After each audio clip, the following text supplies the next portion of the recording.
नमस्कार बंधुरा देखुन आज के काठेर आगुने मांस तैरी होच्छे। काठेर आगुने मांस करते गेले किन्तु प्रथमेई मांस दिले चलबे ना, प्रथमे पेঁয়াজ दिए कषिয়ে निते हबे कारण काठेर आगुने किन्तु खूब ताड़ाताड़ी मांस गले जाए। आपनारा देखते थाकुन पुरो भिडियोटा आपनादेर संगे शेयर करा होच्छे। भालो लागले लाइक कमेंट शेयर अवश्यई चाই। কিভাবে কাঠের আগুনে মাংস করলে মাংস কোনো রকম অসুবিধা হয় না সেটাই আপনাদের সঙ্গে শেয়ার করা হচ্ছে। দেখুন দেখুন কাঠের আগুনে পুরোপুরি তৈরি করা হচ্ছে।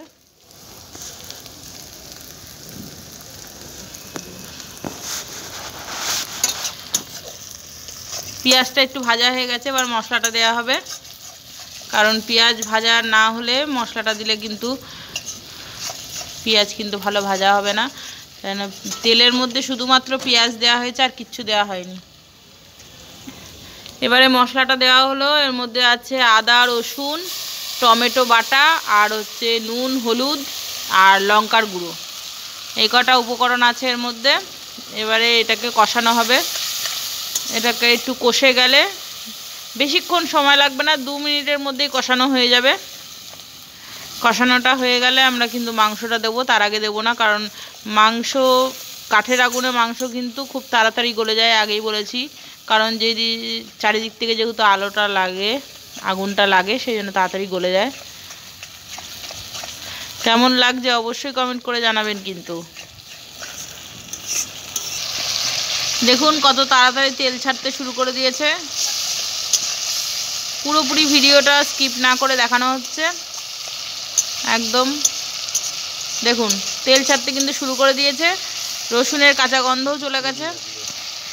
এবার কিন্তু আমরা এর মধ্যে দেব টমেটো বাটা, টমেটো কুচি করা টমেটো, টমেটো বাটা দেবো না, কুচি করা টমেটো, কারণ একটা টমেটো যেহেতু বেটে দিয়েছি আর একটা টমেটো আমরা কুচি করে দিচ্ছি। তো টমেটোটা দেওয়া হয়ে গেছে। এবার যখন টমেটোটা গলে গেছে এবার আমি এর মধ্যে মাংসটা দিয়ে দেবো। এবারে মাংসটা দিয়ে দিলাম।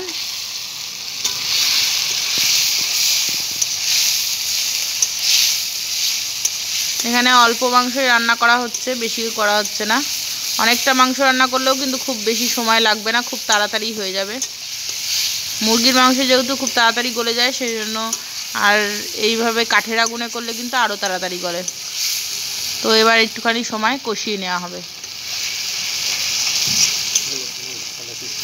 এখানে কোনো ঢাকাঢাকি করতে হবে না, এমনি কিন্তু মাংসের থেকে তেল ছেড়ে সেই মাংসের কিন্তু জলেই মাংস সিদ্ধ হয়ে যাবে এবং কষানোও হয়ে যাবে, ভাজাও হয়ে যাবে, সব কিছুই একসাথে হবে।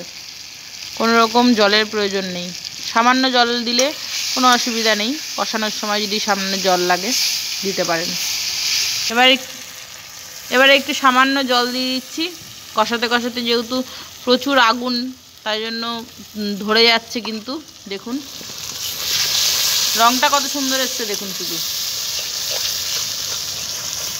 এইবারে এর মধ্যে আলুগুলো দিয়ে দেওয়া হবে। আলুগুলো যেহেতু আগের থেকে কাঁচা আছে, কোনো রকম ভেজে দেওয়া হয়নি, সেই ক্ষেত্রে আলুগুলো কিন্তু সেদ্ধ হতে সময় লাগবে।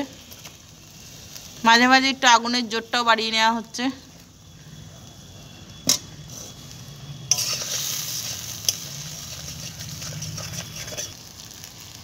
এবারে আলুটা দিয়ে দিচ্ছি। কাঁচা তেল এই কাঁচা আলুই দেওয়া হলো, কোনো রকম ভেজে দেওয়ার প্রয়োজন নেই। খুব তাড়াতাড়ি খুব শর্টকাটে কিন্তু রান্নাটা হয়।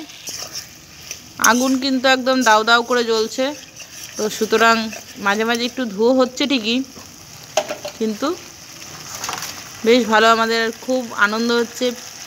বুঝতেই পারছেন বাড়িতে কেউ নেই, কোনো পিকনিক করতে যাব সেরকম কোনো লোকও পাচ্ছি না, তাই বা রাতে ছাদের মধ্যেই আমরা এক প্রকার পিকনিক করছি।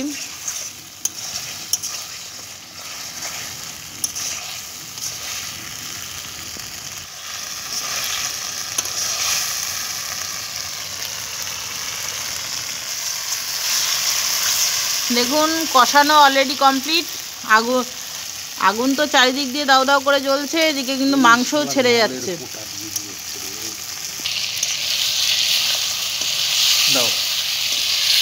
দেখুন পুরোপুরি কষানো হয়ে গেছে, চারিদিক দিয়ে আগুনও ধরে উঠেছে, আর ঠেকিয়ে রাখা যাচ্ছে না মাংসকে, তাই জন্য আমরা এবার এর মধ্যে একটু জল দিয়ে দিলাম। দেখুন আমরা এবার আলু সেদ্ধর জন্য পরিমাণ মতো জল দিয়ে ফুটতে দিলাম। একটু ফুটে উঠলে আলুটা সেদ্ধ হলে নামিয়ে নেব গরম মশলা দিয়ে।